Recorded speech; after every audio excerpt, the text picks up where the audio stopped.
right here. This is a satellite image of the United States lit up at night. It's a great visual of America's power grid, showing how vast it is going across the entirety of our country. And the entire thing is supported by a fairly large network consisting of over 50,000 electric substations, as well as over 700,000 miles of transmission lines. However, recently, the U.S. power grid has been under attack, as different extremists have shot at, sabotaged, and vandalized the electrical equipment at power stations across the entire nation. Now, if you were paying attention to the news on Christmas Day, then you might have heard about two men who used firearms, who used guns to paralyze 4 electric substations in Washington state, leaving quite literally thousands of people without electricity. Now, that particular story did make national news. However, oddly enough, there was another attack just last week on the power grid in Las Vegas, which went completely ignored by the national media. You see, last Tuesday, a 34-year-old man named Mohammed Mizmarian, who was born in Iran, conducted what can rightly be described as a domestic terrorist action. That's because Mr. Mohammed rammed his Toyota Camry through the gates of a solar power generation plant right there outside of Las Vegas, a little bit north of Las Vegas, and then once inside, he siphoned gasoline from inside his car, put the gas on the wires of one of the transformers, and lit the entire thing on fire, including his car. For your reference, the plant where this all happened was called the Mega Solar Array Facility, and it provides the electricity for a lot of the MGM properties on the Las Vegas Strip.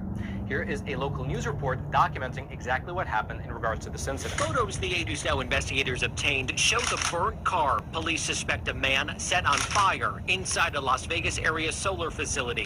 The giant array producing energy for MGM, generating power for its Strip properties. Police believe The story raises, I believe, two major issues. The first is the question of why it was ignored by the legacy news outlets, because you would assume that when you have an Iranian-born man driving from Idaho to Las Vegas to burn down an electricity plant, well, that would be big national news, but it wasn't. Aside from a few local news outlets, none of the major publications throughout the entire country touched the story. I wonder why. Regardless, the second point that this story raises, and this point I believe is the much more significant point, is the reality that a single individual can cause massive damage to our electrical grid, which might make it so that thousands of people don't have power, which unfortunately is a situation that we're seeing more and more frequently across the entire country right now. In fact, during the first part of 2022, between January and August, there was a total of 106 attacks on the electrical grid, which was the highest number ever recorded in a single year. President Biden, you are the first president of the United States in a very long time that has not built not even 1 meter of wall. And that, we thank you for that. People see like robots going down the street telling people like they don't know how to react, because it seems so ethereal. I think we should be really concerned about AI, and I think we should. AI is a rare case where I think we need to be proactive in regulation instead of reactive, because I think by the time we are reactive in AI regulation, it's too late. AI is a fundamental risk to the existence of human civilization, in a way that car accidents, airplane crashes, faulty drugs, or bad food were not. They were harmful to a set of individuals within society, of course, but they were not harmful. I think we're missing a few key ideas for general intelligence, artificial general intelligence. But it's going to be upon us very quickly, and then we'll need to figure out what shall we do for an accelerated virus spread. This possibility cannot be ruled out, as what we see now is a viral explosion that is this all a natural phenomena? Are there more secrets behind it? According to Sohu.com, on the night of December 24th, a Beijing citizen posted that his son tested the tap water with an antigen reagent, and the results showed 2 bars. He tested again and came up with the same result, so he suspected the tap water was positive. After that, China's official media carried out a large-scale debunking of rumors.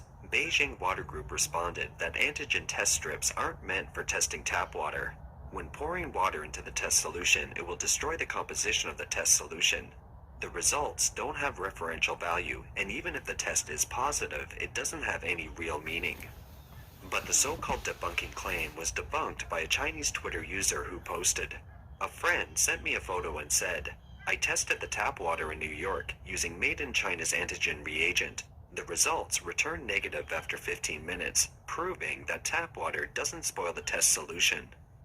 In addition, many people from about 10 provinces have posted on WeChat that planes have been found sowing unknown substances in their areas. A large number of local people have subsequently tested positive.